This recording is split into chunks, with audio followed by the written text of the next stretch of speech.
Richard Skipper celebrates. Every show is a celebration. Richard Skipper celebrates the best in entertainment. Each show, Richard delivers the artists you love, showcasing what makes them unique. Never gossipy. The antidote to a sometimes hectic world. Now, here's your host, Richard Skipper.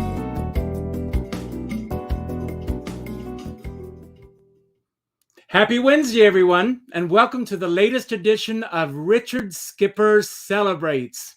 What are you celebrating today? Well, it's Thanksgiving Eve, and there's a lot to be thankful for if we only take the time to do so. I'll tell you something that I'm thankful for. I'm thankful for Tesla Bella. That was her voice that you heard introducing me. And a few weeks, she has a new book out. I am telling all of you, Merry Witchmas. If you're looking for the perfect gift for the little girl or boy in your life, get this book. You can go back a few weeks ago.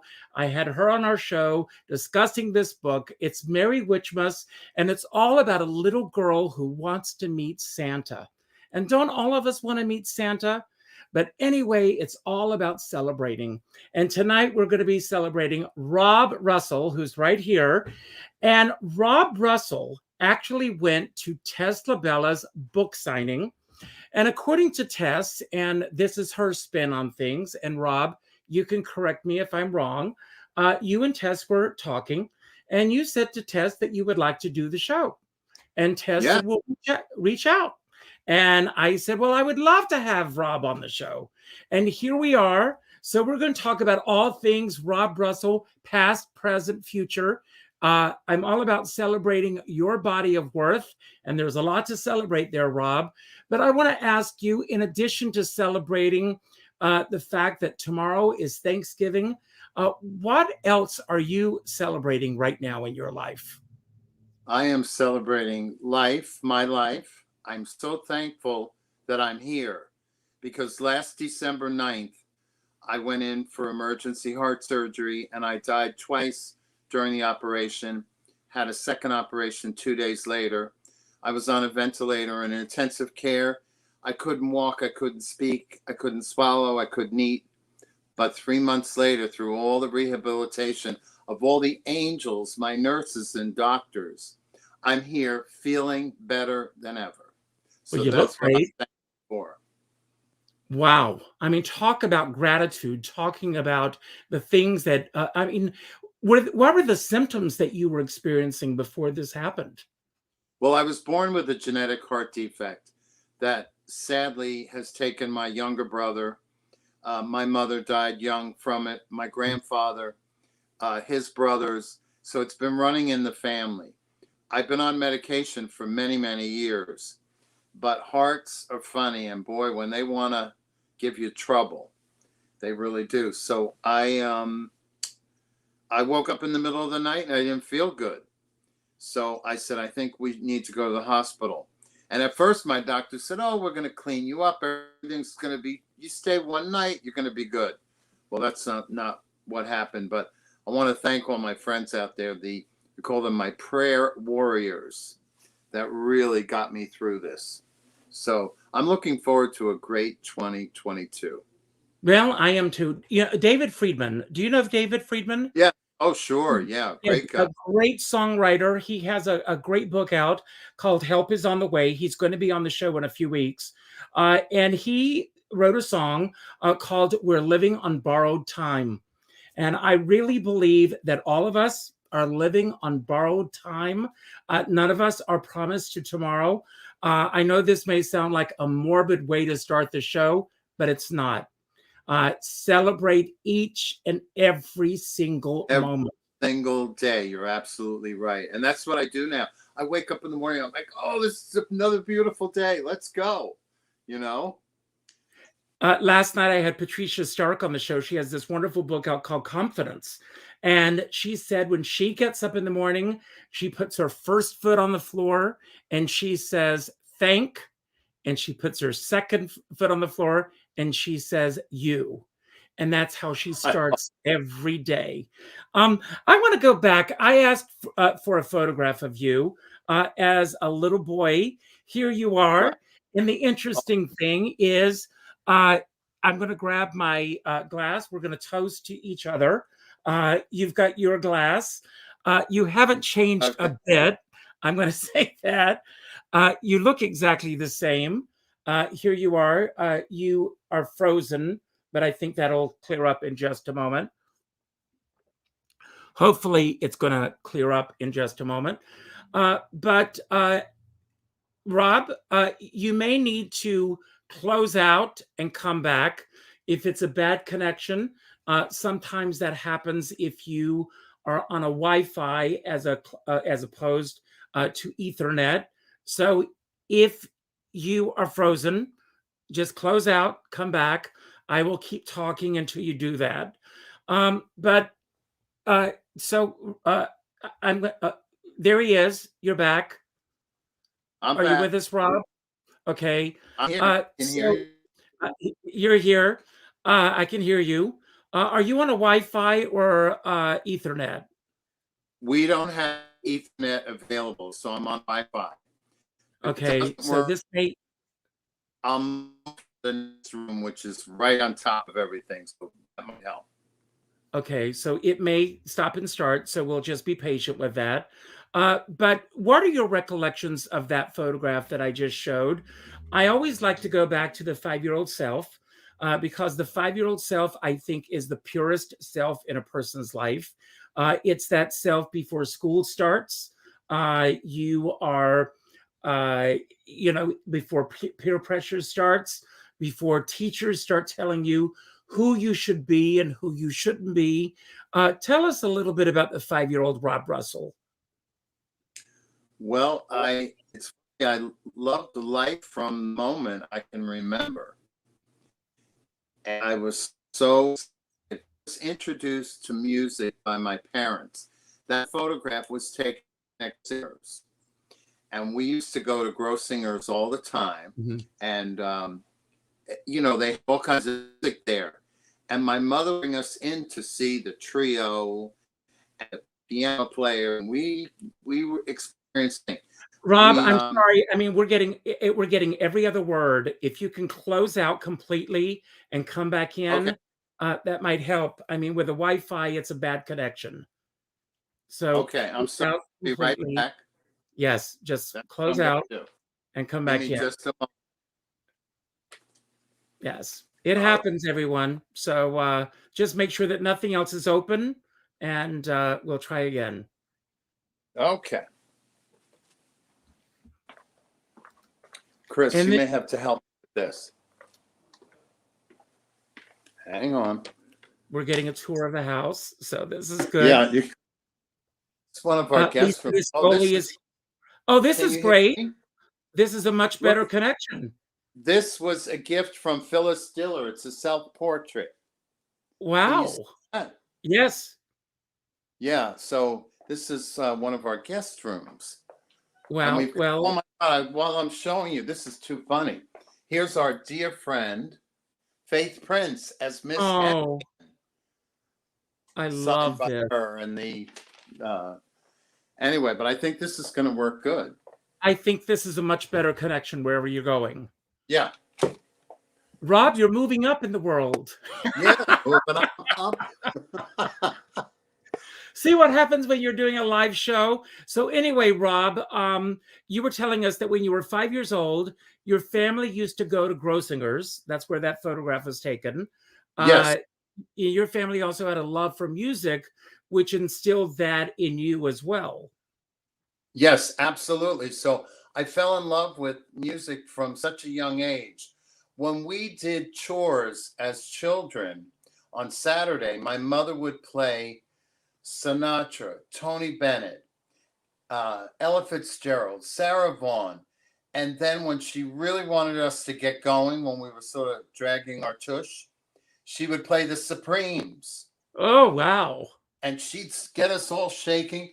And what was so funny is she loved to play Ball in the Jack. Do you remember that song, Oh, Ball in yes, the Jack? of course. Which I have now added that to my shows because it's such a crowd pleaser. Nobody Now, else. I mean, to this day, when you're cleaning the house, are you listening to music? Always. Always. We've got music in every room here. It's just go, go, go, you know. And now it's so easy because we've got these Alexas. You just say, play Keely Be Smith. careful because you may set off mine. Oh, I mean, know. she will go off at the drop of a hat. Mine too. So, Bob, I want to ask you, as you were going through school and, you know, music and everything, I mean, you have made this phenomenal life for yourself in the hospitality industry. And I want to talk about how you've molded a life for yourself. As I said in my tweets today on Twitter and other social media platforms, if you're in Palm Beach, you know who Rob Russell is. And you just shared a Phyllis Diller self-portrait, Faith Prince. The movers and shakers in the industry, they know who you are. You booked the Colony. You went in that direction. But when you were in high school, what was the direction that you wanted to go in terms of your life choices? Well, in high school, I did all the musicals. So it's funny, I just went to my 45th high school reunion and they asked me if I would be the entertainment. Mm.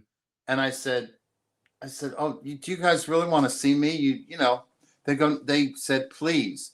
I put on a show that I built just for them. I started with old friends because that's what high school is all about, old friends. And I will tell you, I was very nervous, and I'm normally not nervous, but I think when you're performing in front of all your peers from school, but once I got through, you know, just a little bit, then I was, okay, I'm good to, and they were a great audience. And, but that's what I did in high school. I was the guy in all the shows. I was also a champion swimmer. So I used to swim and then go to rehearsals with wet hair. I always had wet hair in school, either in before school because I swam before school, and I always smelled like chlorine. You could have been the Esther Williams of your high school. Exactly right. I'm telling you. Did you ever aspire to be an aquatic? Well, you lived in Florida. Did you ever go to Cypress Gardens and perform there? No, I wasn't. I was just loved the racing aspect of it. Didn't do all the fancy moves and, you know, like Esther Williams did in The $1 Million Mermaid. Yeah. So after graduating from high school, what were the first life choices that you began to make? Well, I was a struggling actor, a struggling model. I was a bartender. I was damn good at that. My God, I never forgot someone's drink. You know, and people would come back a year later and I'd say, Doers on the Rocks with a Twist. And they go, we haven't been here in a year. How did you remember that? So that kind of stuff, because, you know, you had to make ends meet after. Well, you know, there was college. I studied musical theater and business at SUNY at Fredonia, which has got an incredible theater department. You know, they've got that Rockefeller Arts Center. So I absolutely loved it. I did a lot of shows at Fredonia. And then when I got out of college and said, okay, what do I want to do now? I want to ask you before we move on at Fredonia, because I'm always about those instructors, those who make a difference in our lives. Who was the one instructor who made the biggest impact on you while you were at Fredonia? And what was it that you learned from that instructor that has stayed with you in terms of the work that you do, not only as an artist on stage, but that has stayed within your heart as a human being? Well, it's funny. It was not any of the theater arts teachers. There was one that was very good with me. His name was Joseph Totaro from, he came in for a year from Ontario. Mm-hmm. We would always have visiting teachers from London, and it was amazing the teachers they brought in. But my most amazing college teacher was a lady by the name of Dr. Maureen Fries, and she was head of the English department. The first day I went to her class, I was never so excited about a class in my life. She got everyone involved one way or another. I mean, she just pulled everybody into the palm of her hand. She was like a performer extraordinaire, being an English teacher. And she always had these big Christmas parties. She lived in this big Victorian mansion down, Fredonia's got all those gorgeous old homes. And she, this is so funny. Did you see little Sugar? She's wondering what the heck is this is actually Deborah Silver, the great singer. It's her dog. Coming to visit us for a couple of days. Thank you, sweetie. Anyway. Oh, that's wonderful. But anyway, this teacher, it's amazing the effect teachers have on you. And that's why I always say they should get paid more. And it's really important because they affect and change so many lives. And Dr. Fries I took as many classes as I could from her through my tenure at college. So that was my favorite teacher. So after leaving there, the next choices that you were making, and you could have gone in many different directions. Yeah,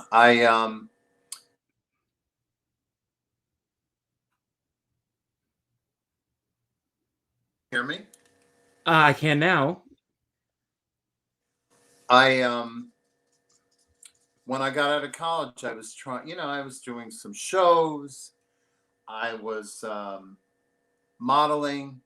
I did some really beautiful modeling gigs. I did a lot of runway shows in New York City for the famous designers because they always said that I sold the clothes. They said, when you wear an outfit, that outfit will sell. Well, that still stays with you. You still have a great fashion sense. Oh, I love beautiful clothes. I mean, I always have. I was voted best dressed in high school. And my mother was the most beautifully dressed woman I think I've ever seen. And she was very particular about all of her children dressing properly. So it's sort of funny. I actually got a very beautiful gig today. This was good phone call today. Oh, great. I can't say who it is, but it's a very famous person's birthday. And they asked me to come in and sing 5 songs. And but what's no funny, no one's listening. It's just you and me. It's just us. It's just us. And what's funny is they said to me, the person from the agency, she said you're always impeccably dressed. No, they said she said, the birthday girl said that I'm the best dressed man in Palm Beach, which was very nice. I said, oh, thank you so much. But I've always loved to get dressed. And to me, I would say to people, they go, well, I don't want to be overdressed. Well, guess what? If you're overdressed, it's okay. And to me, if you want to be a star, you better dress like a star. Thank you for saying that. People ask me when they guest in my shows or when, how should I dress? And I always answer, dress the way you want to be photographed. Yeah. Because you never know when the camera's going to be on you, if a photograph is going to be taken of you. And you and I both know the Sorokoffs. And if they walk into a place and they've got their camera, your photograph is going to be taken. So, dress the way you want to be photographed. And I must say that you look slim and trim and fab. Well, thank you for saying that. Really looking good. I saw some photos of you on stage for the tribute for Tommy Tune. Yeah. I And you just look, lost 50 pounds. Just, so 50 pounds. So wow, thank you for saying that. That means a lot. Thank you. that's great. Here's to you. Cheers. Well, cheers. Here's to Noom. Yeah, I know you told me that. It's great. But both. I don't know how old you are. I think I'm older than you are, but I'm 60. And you talk about your health issues earlier. I'm at an age where I want to be around for another 60 years. Yeah. So God willing, and healthy for that. So, but God bless you for that. I know that in my research on you, I read that you are also writing a book about your life in Palm Beach. And I hope that this is something that you will also include in the book, because God bless you. When I've seen you in New York, you're always impeccably dressed. And this is a part of your persona as well. And I wish that more and more people would follow in that guideline. With all due respect to people who, I was at a show recently, and even the musicians. I always insisted that my musicians dressed. My musicians they're as much a part of the show as I am. And I'm sure you feel the same way. I feel the same way. As a matter of fact, we do. My musical director, Kim Foreman, I've worked with several, Bobby Pico. Also, I've worked with Rich Schweitzer. Because everybody's busy, so you gotta, Mhm. But Kim sends me photos of the outfit choices before the day of the show, so I can coordinate with her every single time. And I always say, listen, once you get on that stage, you got to look good, and it's part of the show. And I learned that a long time ago from who was so great about it. And I got to sing at her 95th birthday, was Kitty Carlisle. Oh, wow. Yeah, Oh absolutely. my God, I just love Kitty. You want me to tell you a funny Kitty story? You tell yours and then I'll tell you mine. Oh, okay. Oh, I like that. I hired Kitty at age 94 to work in Palm Beach. My boss was very upset with me. Called me into the office. He goes, "What is a 94-year-old going to do?" And I said, "If we don't make money this week, you don't have to pay me." Kitty comes in. She was absolutely wonderful. All the newspapers, I did the press release like you wouldn't believe, but every newspaper said, "Can we get an interview, a story, a this, a photo?" She opens up on a Tuesday night. On Wednesday, she was on the cover of the Palm Beach Post, Palm Beach Daily News, the Sun Sentinel, and one other newspaper. There were four. I went into my boss's office, and all I had to do was lay the newspapers on his desk. He never complained about it after that. She was magic. She was magic. Her stories and her life and her, oh my God. And I got to take her to a different dinner party every night on the nights off. I mean, it was incredible. So I want to And hear she was your the youngest one in the room, I can tell you that much. exactly. Here, she was the Yeah. youngest one in the room. And always dressed to perfection. Yes. Yes. Old school. I loved it. Absolutely. I loved her.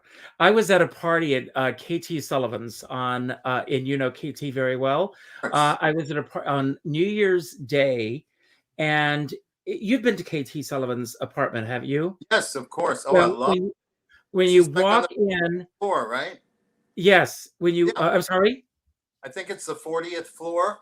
Yes, when you walk in, there's a walk-in closet right there, and people were coming and going. It was an open house situation. Right. And as I walked in, somehow Kitty Carlisle and I ended up in the walk-in closet, and the door locked behind us. Oh, So Kitty and I were in Miss Carlisle Hart, I should say, yes. are in the closet together. And I said, all I can think about are the Marx Brothers right now. They're going to come in any minute. Right. And she laughed and laughed and laughed. And she said, yes, they will be here any minute. Let's just enjoy ourselves. Oh. And it was just one of those New York moments that I will never forget. She's the best. But She really was.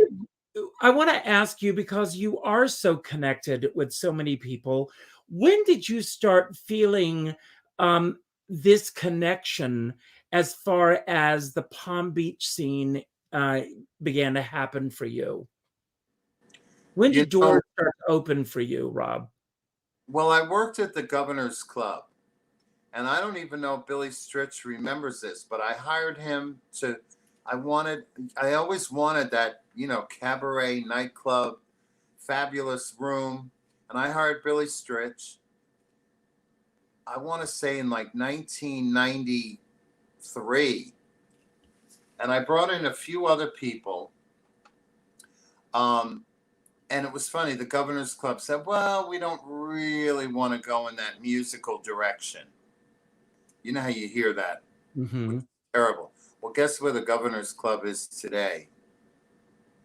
And it was it was on the top floor of Phillips Point, overlooking all of Palm Beach. It was one of the most gorgeous clubs ever. A year after I left, they closed. I left there to go to the Colony because the Colony's my boss, he loved Fredonia. He didn't care that I knew all the people in Palm Beach.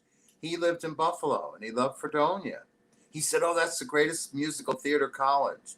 So that's really how I got the job at the Colony. And, Hmm. he had some really good ideas and I had some good ideas. And we turned this room, at the hotel that was Yes. basically a store. It was a banquet room that was never used. There were chairs and tables piled up like a storeroom. Well, we turned it into what the Wall Street Journal said, probably the best place for cabaret in the country. Now, And who was the first? Excuse me. Who was the first act that you booked there? it was Danny Holgate and Gail Nelson. And the reason I booked them, they were doing the off-Broadway Billie Holiday show. And she played Billie Holiday. Hmm. And I said, I want that sexy 40s nightclub. I want dim lights. I want red velvet drapes. I mean, I had this whole idea. And, opening night, the drapes, we had custom drapes and they weren't delivered. We opened on right after Christmas, December 27th. It was my father's birthday, Wow. 2001, 20 years ago. And the drapes weren't there. So I had to go to my friend Bruce Sutko, who was a premier party planner all over the world, happens to work out of Palm Beach. And I went in at the 11th hour. I said, "Bruce, you got to help me. I need drapes. I need theatrical drapes."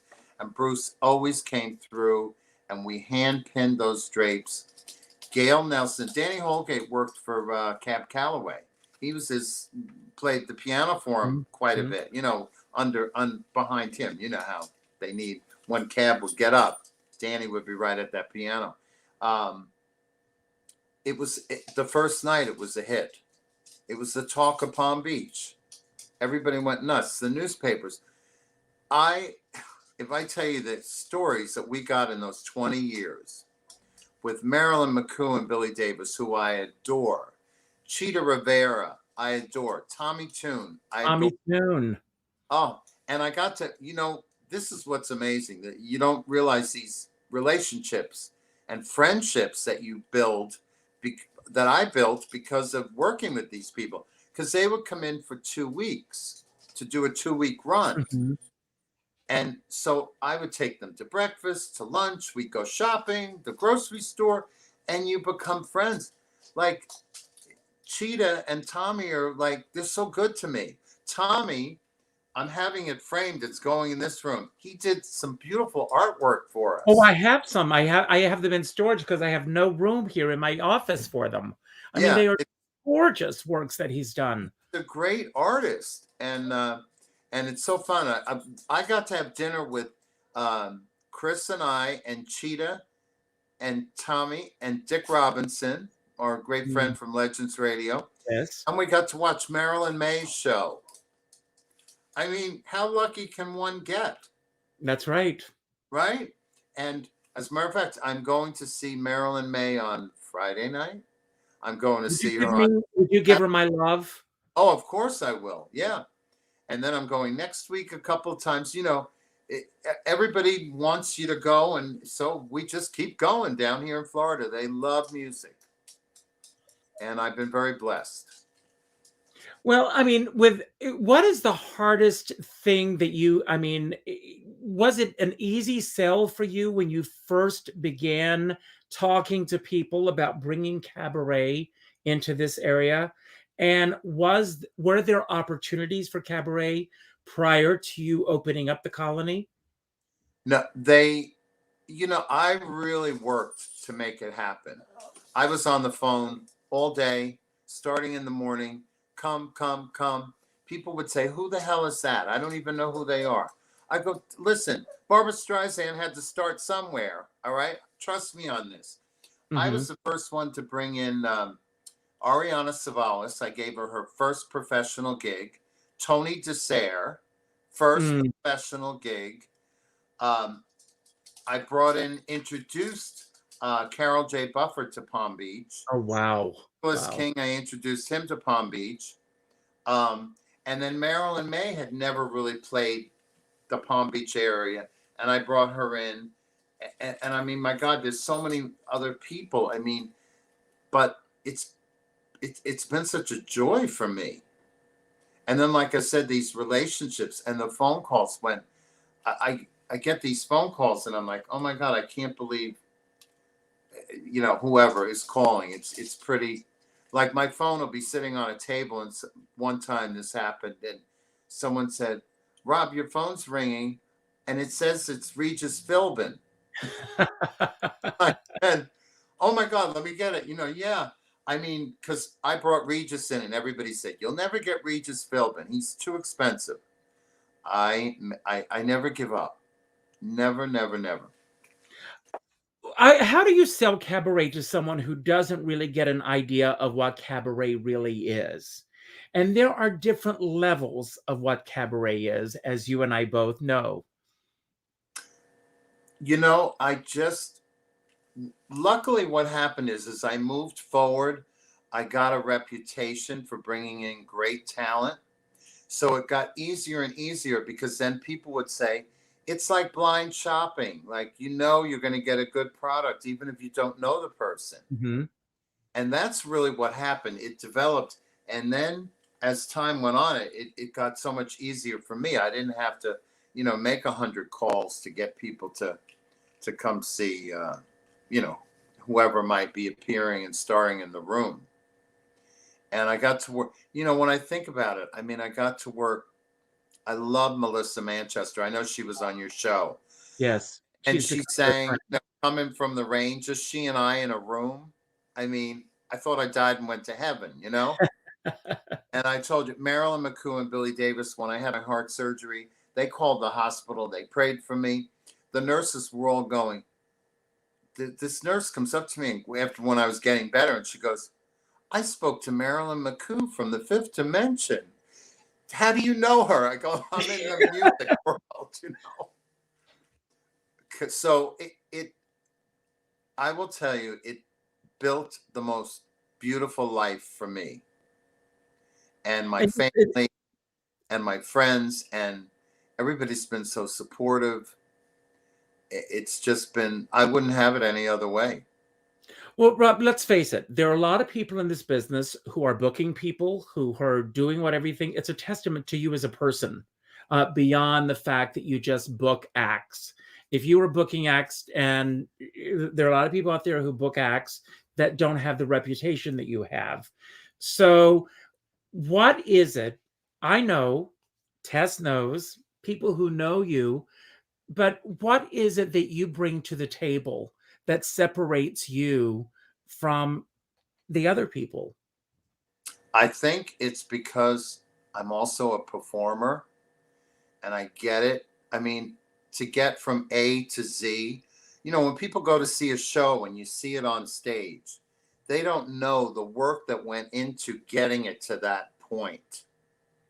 And I just think I gave them everything.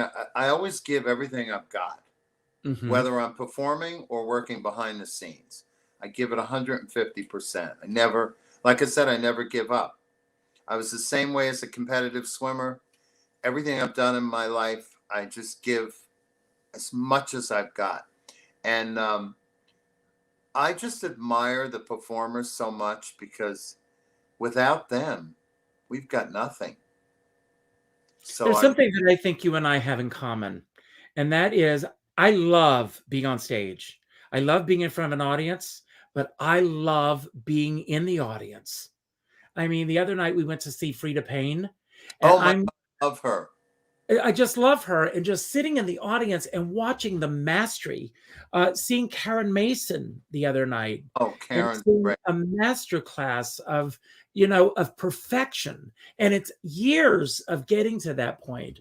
I've known Karen Mason since her first shows Oh, in New York, and you see that growth over the course of a lifetime. And speaking of growth over the course of a lifetime, um, over the course of your lifetime, changes in this business. right. Sometimes things get easier, sometimes things get tougher. What are the things that you've seen that have changed in the industry that you absolutely love? And what are some of the things that have changed in the industry that you absolutely abhor? Well, what upsets me, and that's why I try to always share um, the knowledge.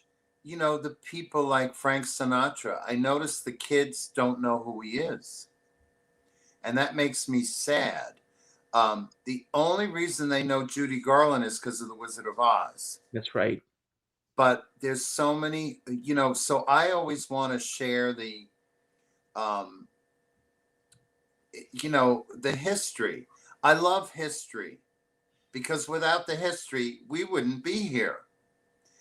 So it makes me sad that these young people. So I always try to, oh, listen to this. I give them, listen to this CD. And they're always on the everything. You know how they are now. Mhm. I just want this great American songbook to continue. And so I do it in my shows. And it's funny, I've had these young people. I recently had like a bunch of high school kids come to, there was a birthday party and I was doing the show at the place. And they were like, oh, that song, I did a Sinatra song. And they're like, that song is so cool. Did you write it? And I'm like, no, it's Sinatra. I said, well, Google Frank Sinatra. He's got some great, great music. So that's the one thing that is sad for me. Mhm. Um, But I think the greatest disservice, this is my own theory, and with all due respect, I give great respect.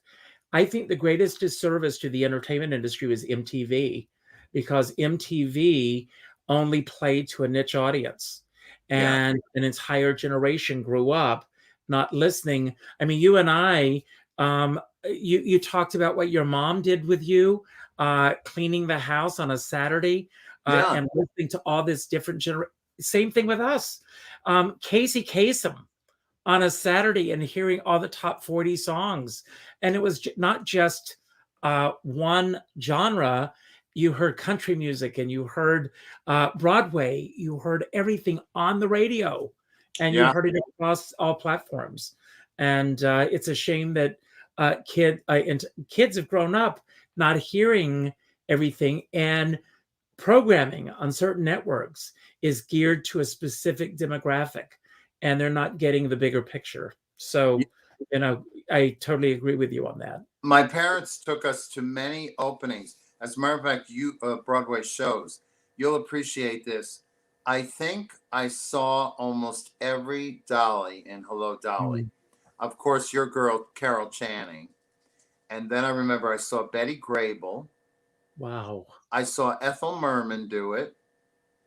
Ethel was the last one, I think, in the run, That's right. and the show was different when Ethel did it. It was Mhm. they added a song or two, I think, Two longer. songs. too. See, my memory is hanging in there. Mhm. Thank God. Good. It's the good. I even saw another production with Pearl Bailey Hmm. as Dolly. I saw. Oh my God, there's one or two more that I saw. But anyway, that my parents were so great. They loved Broadway. They loved music. They loved all genres of music. And we had a big room in our house that had the best stereo system. And my father was always saying, "Oh, play that and play this," and the whole bit. It was great. I want to tell you something about KT Sullivan. I took Mary Wilson, and God rest her soul, that about Mhm. killed me when we lost her this year. She and I became very dear friends. I spoke to her 4 days before Wow. her passing. She called me to check on me because I was just coming out of I couldn't speak for 2 months because of the ventilator. And it's funny, Marilyn May called me and then Mary Wilson. It was the first day I could speak really on the phone. And, but I had taken Mary Wilson a few years back to the Cabaret Convention in New York City. Mhm. And I called KT and I said, "I've got Mary Wilson from the Supreme." She goes, "Oh, great. We'll get you your seats, blah, blah, blah." Anyway, took Mary. And while the show was going on, Julie Wilson came out and did a number. And I turned over and Mary Wilson had tears running down her cheeks. And I grabbed her hand. I said, "Mary, are you okay?" She said, "She was my idol. I used to listen to her records and I just loved her so much." So she was crying and she kept wiping her makeup, the whole bit. Well, the show was over. We went backstage and she said, "I want to meet Julie Wilson." And there was the most tremendous hugging of these Mary Wilson and Julie Wilson. I will never forget it as long as I live. So Wow. God there's bless you for the making story. that happen. And Mary was she was the real deal. Wow. The thing she always said we were three little girls from the projects, and all we wanted to do was get dressed up and sing a nice song. And she said her mother really never thought they were going to make it until they sang before the Queen at Albert Royal Hall, right? In London. Royal Albert Hall. Yeah. Yes. And she said, then my mother really figured, okay, this is going to happen. This is really happening now. But Mary was a great gal, and I miss her so much. Was there when the colony was running and everything? Was there a Holy Grail act that you tried to get that didn't happen? Yes, I always wanted to get Liza. I wanted to get Eartha Kitt, and Eartha Kitt actually finally agreed. And then unfortunately, Eartha got ill. It was it was right after her 80th celebration. I remember because she was doing a big tour, and she said, "Well, after the 80th, I'll do it." And speaking of 80th birthdays, I hosted Debbie Reynolds' 80th birthday at the Colony. I hosted Keely Smith's 80th birthday at the Colony, a party that lasted for a week. And the funny thing is, the chef, I said, "I want the biggest cake you can make. This is for the original Queen of Las Vegas, Keely Smith." He made this huge cake. We could not get the cake into the room. It was That's the great. doors weren't wide enough. I had to go around the building with guys and bring this cake, and we had to go in the front of the hotel on an angle. We finally got it to the room. And then Keely, she had the best sense of humor ever. She whispered in my ear, "Oh, I'm going to kill you." We were on the same bill together once, and sharing a dressing room with her was a thrill. Yeah. And Eartha Kitt, I saw her at the Carlisle, and she had a cold the night that we were performing, that she was performing there. But she came off the stage, and my husband Danny, she made a beeline for him, kissed him on the lips, cold and all. Oh, And I said, "Oh my God, she was kissed by Eartha Kitt."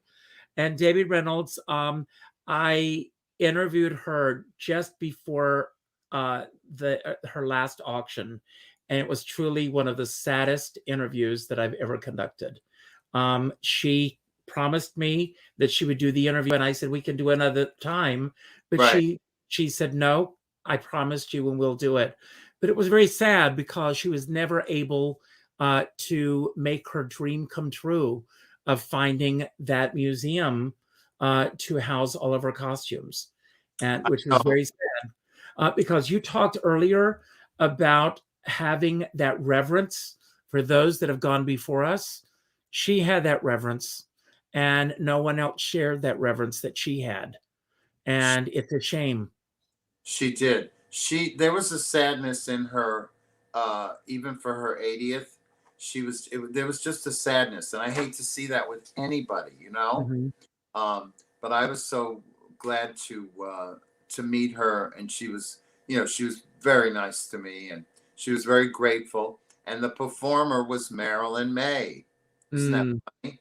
Um, but I will tell you, oh my God, there's so many people. I mean, I got to work with Melba Moore. I love Melba. Oh, I love Melba. She's just, I call her Melba Toast. She is just so sweet, you know? And She did my first Richard Skipper Celebrates when I was doing the live shows prior to, we did we had group shows, and she was in, her and Marilyn May together were in the first show that we did. oh my Uh, God, MMs. I love that. yeah, When Eminem. when Yeah, it I was do a great. radio show on Legends Radio, I'll do like an MM mix. Melba Moore, Marilyn May, and there's another one. I like 3 or 4 in a row. Can't. My mind is. Oh, and I love Marilyn Michaels. God, Marilyn Michaels is another one. But I but want to talk a little bit about your book. So, where are you in the process of your book? And do you have an idea of what the book is going to be? Uh, where it's going to lean towards, or is it going to be a linear book, or is it going to be anecdotes about the people that you've worked with over the years? it's good. Well, it's funny. During the pandemic, I started to think about my life and how blessed I've been to work with all these great people. And so I started to jot stuff down. Now, 20 years ago, when I had Kitty Carlisle Hart, a publisher saw me having dinner with her in Palm Beach. He gave me his card. He said, "You're going to have a great book in you down the road."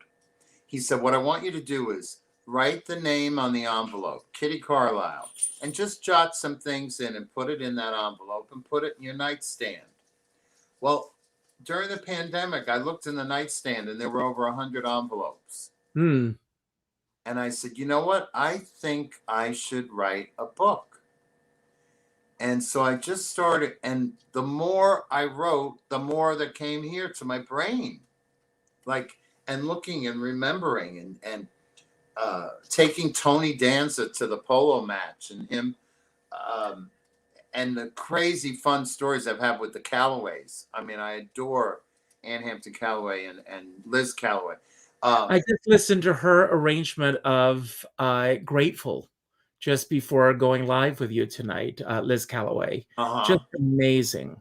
Oh, they're amazing. So, but the book is gonna be, everybody's like going, "Well, is it gonna be dishy?" And it's, there's a little bit of that, but there's so many great moments. I can't tell you. There's just it needs to be shared. Picking Diane Carroll up at the airport. She was in a black sable with the collar up. It had been snowing in New York. It was February. And, she comes to Palm Beach. Of course, the weather was probably 80 degrees, but she still had that up. And she was on her cell phone going, "I don't think anyone is here from the colony." And was directly behind her, and I heard her say that. And I said, "Oh, Miss Carroll, Rob Russell." She goes, "Oh my God, you're picking me up in person?" I said, "Of course, for you, darling." We get in the limousine. I would always pick them up in a limousine. I'd have champagne in the car. I'd drive all along the ocean to see the Palm Beach mansions. They knew they weren't in Kansas anymore. They landed in the right spot. And then we just built these amazing friendships. And anytime I needed someone, all I had to do was go, hey, Diane, can you do March next year for me? You got a week? Sure. Okay, do it. It was so easy once I got it going. Once that locomotive got going, it became a well-oiled machine. Well, Rob, when that book comes out, I hope that I will be your first interview. Absolutely, because I'm really excited. And it's funny because the people that are helping me, every time I send them a few more stories, they're like, oh my God, this is great. Like, you can't make this stuff up. There's so many, it really is fun. So many crazy days and crazy nights. And one night I had, oh my God, with Regis and all the craziness with all the people, I had Lainey Kazan and President Bush was staying at the hotel. He's coming in the front door with the Secret Service. Lainey Kazan is with me exiting out of the Royal Room, and they bump into one another. And she hugs him and goes, Mr. President. And he goes, oh, I love your movies, Lainey Kazan. And the next thing you know, they've got a receiving line. They're shaking hands with all the guests that just saw the show. I mean, this kind of stuff, that is, I think, pretty amazing. It is amazing. Well, before we run out of time, I always end my shows with my homage to Inside the Actors Studio and James Lipton, who watches down on me. And he always ended his shows with his questions. These are my questions that I'm going to pose to you today. Okay, sure. And the first question is, we're on the eve of Thanksgiving. List 3 things that you are grateful for. I'm grateful for my health. I'm grateful for my friends. And I am grateful to my partner, Chris. That's wonderful. Coffee or tea, and how do you drink it? Coffee. I have to have decaf coffee. I drink Folgers decaffeinated hazelnut coffee. It's hard to get now. I'm always searching for it. But I had a cup this morning. It was delicious. Where do you get it from? I either order it online or the Palm Beach is great. The Publix manager in Palm Beach here, he will order it for you if they don't have it. They're incredible. The service is incredible. So that's how you get it. Okay. What is the one thing about your work that makes you the proudest? I think my work ethic is really, like I said, I give 150%. And if I have to go and drive to Miami to get a French bow for the bass player, I'll do it. If I have whatever I have to get to make it happen, I will do. And that's really, I'm proud of that. That's great. God bless you for the work that you do. What are some positive morning rituals that you start your day with? Well, it's funny. I like to sleep a little later now that I don't have to work 100 hours a week the way I used to. I mean, basically, come here. My little girlfriend, she wants to sit up with me. Hold on for just a second. Danny, can you let Benny in here? Oh, yeah. I'm going to introduce you to Benny. Oh, I love it. Okay. Since you're doing it, I'm going to do the same thing. Yeah. Okay. So keep going. I'm sorry. Your positive morning rituals. Yeah, I enjoy sleeping in a little bit. And then I'm old-fashioned. I love to, look at the little baby. Look at the baby over there. Mm-hmm, thank you. Oh, yeah. They're so good. They're so good. I love our fur babies. Yes, I do too. We used to live in a big Spanish 100-year-old house, which we loved. We had many a party there. Faith Prince blew the roof off of that house. Many others. Just incredible. But I came to a point in my life where I didn't want to take care of the property and especially a 100-year-old house. And we had a guest house and a pool house and the main house. It's a lot. So we moved to a condo on the golf course. We have a pool 50 steps behind us. It's like our own pool, and I don't have to clean it, or they take care of everything here. So my days are beautiful. And then I do gigs in the evening that I absolutely love, and I'm having the time of my life performing. That's And wonderful. I'm getting all these phone calls. It's great. Well, I love it. What is the most cowardly thing that you have ever done? Oh my God. Well, I'm not normally a coward. I love that. So, you know, I wouldn't have been very good as the lion in The Wizard of Oz because I've got courage. So, Okay, good for you. I, What is your favorite takeout food?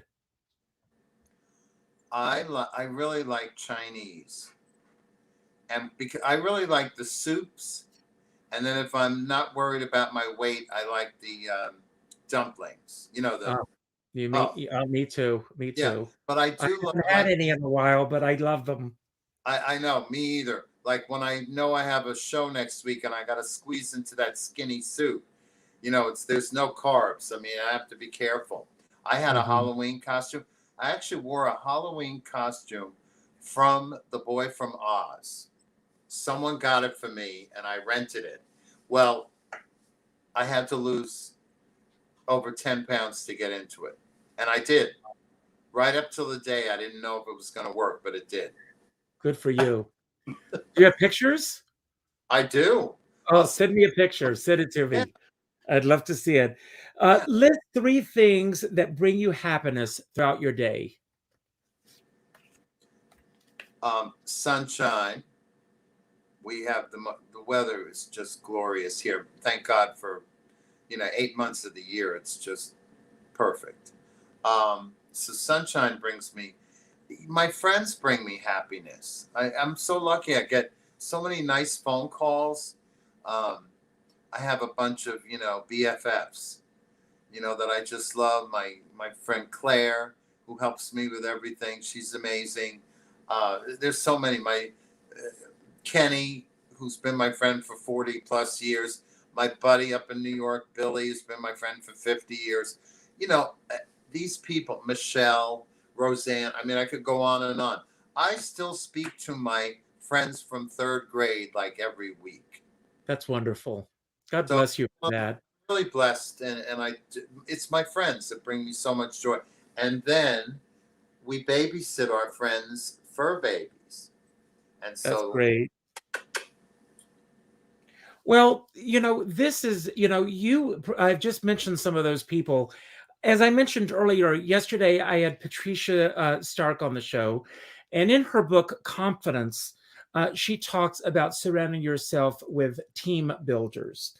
And I want you to list four people who you would consider part of your confidence team, four people who build you up. well, the key to success, in my eyes, you have to surround yourself with champions. And then they all, you've got that circle of champions. I had the circle at the Colony, I had it at the Governor's Club, and they made me look great. And I can't ever thank them enough, really. That is the thing. I look at organizations, like I sit on the board for a few different organizations, and they worry when they're having trouble. Well, they're not getting the key people to make it work.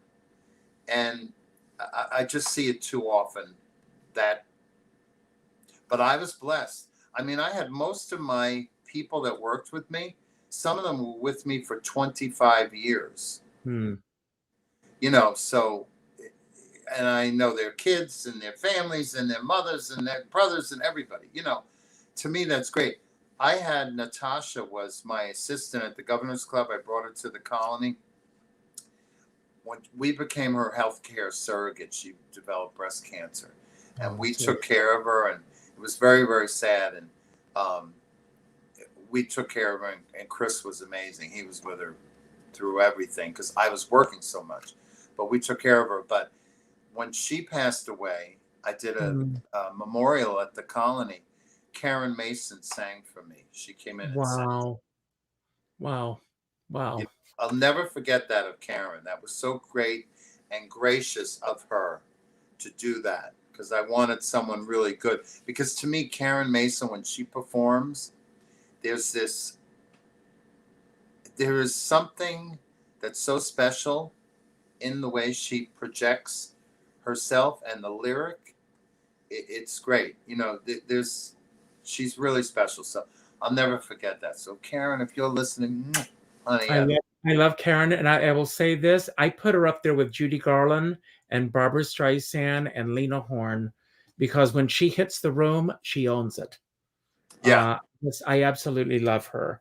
she, And my last question to you is, what's your favorite movie? well, you know, it's funny.